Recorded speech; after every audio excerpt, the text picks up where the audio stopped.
Sam, what do you say about Isaiah 42? You don't want to go to Isaiah 42, do you? You sure? I'm going to have a field because I'm going to use Isaiah to prove Muhammad is a false prophet. Do you believe any righteous person can die for your sins? No. Okay, in Isaiah 53, I'm not even saying it's about Jesus, so don't misquote me. Why do you go to Isaiah 42 and ignore Isaiah 53 where it says the servant will die for the sins of the nation and will bring peace by offering his life as a guilt offering? Do you accept that the servant will die to make peace and atone for your sins and offer his soul as a guilt offering? Does that agree with the Quran? No. Okay, so then why do you quote Isaiah 42 when the same Isaiah in 53 says the servant dies for your sins to save you, which you reject? So why do you quote the parts of Isaiah you like? Okay, is Allah your father? No, Is Allah the father of the Muslims? No. You just But in Isaiah 63:16, Isaiah 63:16, Isaiah, whom you're quoting, says, Jehovah is our father. Isaiah 63:16 says, Jehovah, you are our father. And Isaiah 64 verse 8, he says, Jehovah, you are our father. So for Isaiah, God is their father, but for you, Allah is not your father. How then can Isaiah predict your prophet who rejects Isaiah's theology? Show me in Isaiah 42 where it says the servant is an Arab, an Ishmaelite, a son of Kedar. Show it to me. Quote it. It says that he will come to the Gentiles. Yeah? And it says, and Isaiah 49 says the servant Israel will save the Gentiles. Isaiah 49. And it says all the villages of Kedar and Sila will rejoice. So where does it say he's a Kedarite? Where does it say he's a Kedarite? I know the passage. I'm just showing you how you're going to embarrass yourself. It doesn't say he's a Kedarite. And it says he'll also save the isles, right? The isles will turn to his law. So it's not just the Kedarites, it's the peoples of the world. Here's my other challenge to you. Show me that the Meccans were the descendants of Kedar. Give me the proof. There were the Kedarites. Give me the proof that the Meccans living in Arabia are the sons of Ishmael through Kedar. Prove it to me, because I'm going to show from your genealogy, your Muslims didn't even know which son of Ishmael did Muhammad supposedly come from. The argument is not then Isaiah 42. The argument is Isaiah 42 is that the villages of Kedar will rejoice. It's not just the Kedarites. The nations will rejoice. Why are you just focusing on the Kedarites, you coward? No, it's talking about two nations. It's talking about many nations. Here, I'm going to open it up. Open up. Can you open up for us, Hussein? Because he's going to bury himself. Because then I'm going to show you in Isaiah 49, that same servant who's the light of the Gentiles is called Israel. He's an Israelite.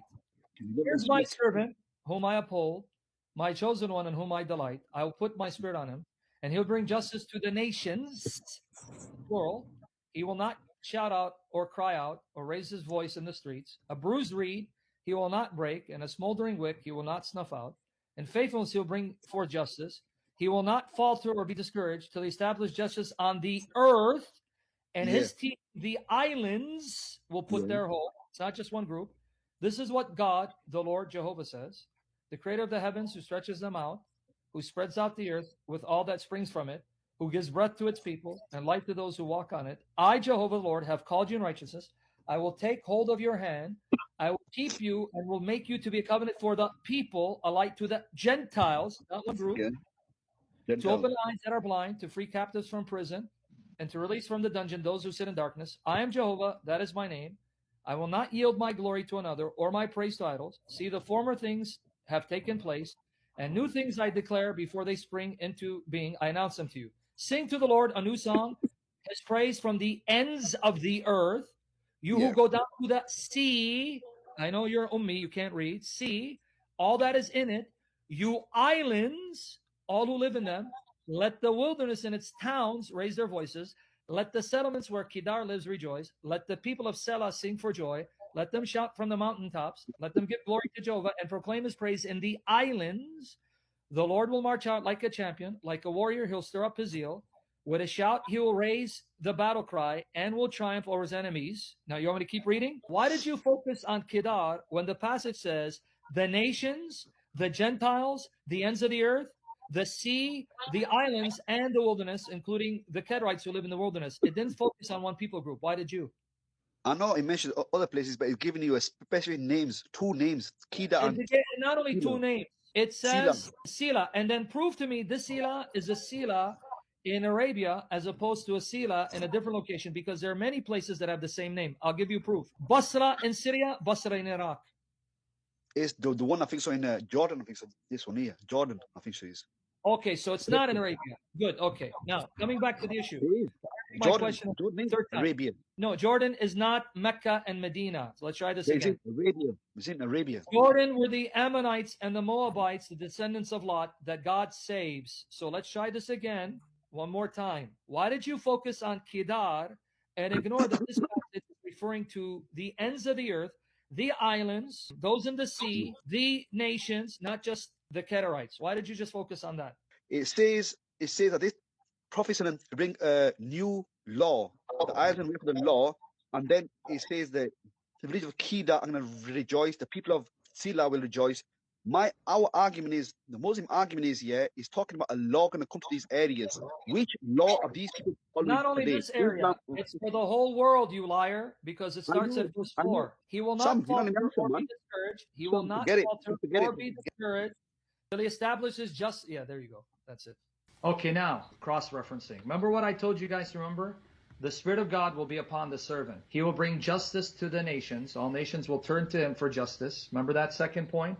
It says he's a light of the nations. And I told you guys to remember he's going to bring out prisoners from darkness. You remember that? That was Isaiah 42:1 and then 6 and 7.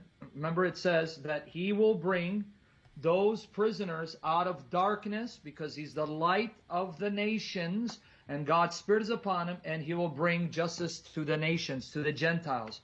Keep that in mind. So now let's go unpacking. Let's look for other places in Isaiah where light is mentioned, people in darkness are mentioned, Spirit of God resting on someone happens to be mentioned, and that's someone bringing justice to the nations. So are we ready? Let's go to Isaiah 9.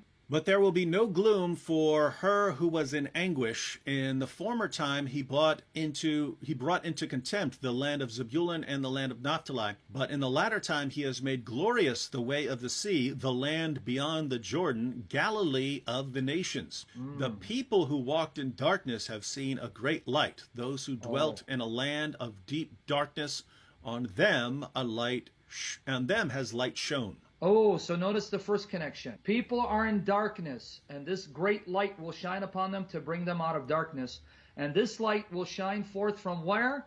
Galilee of the nations. Notice how specific. It doesn't say the villages where Kedar inhabits. This is specific. This light shines out of Galilee of the nations. What is that great light, David? Verses 6 and 7, if you don't mind. For to us a child is born, to us a son is given, and the government shall be upon his shoulder. And his name shall be called Wonderful Counselor, Mighty God, Everlasting Father, Prince of Peace.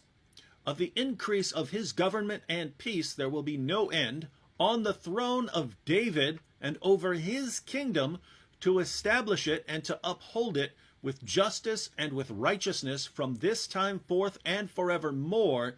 The zeal of the Lord of hosts will do this. Wow, David. The great light that will shine forth from Galilee of the nations is a child born who's called the Mighty God. That title is used only one other time in the book of Isaiah, Isaiah chapter 10, verse 20 to 21, where Yahweh, the true God, is said to be the Mighty God. The Mighty God in the flesh who sits on David's throne, clear reference to the Messiah.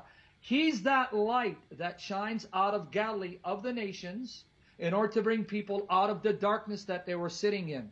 The second clue, David, is Isaiah 11. There shall come forth a shoot from the stump of Jesse. Wait, Sam, who's Jesse? The father of David. Remember in Isaiah 9, David? That kid, the child, will sit on David's throne. And this root, this stump, is a descendant of Jesse, David's father, in case you guys don't know. And what will be on him? The Spirit of the Lord shall rest upon him. Wait, doesn't that sound like Isaiah 42:1? My servant, my Spirit will be upon him?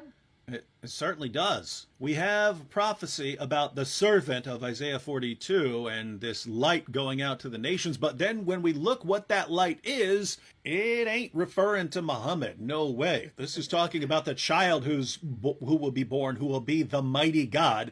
That doesn't fit with Islam very well. The Spirit of the Lord was going to be upon him, and he's a descendant of Jesse. So verse 3, and his delight shall be in the fear of the Lord. He shall not judge by what his eyes see, or decide disputes by what his ears hear, but with righteousness he shall judge the poor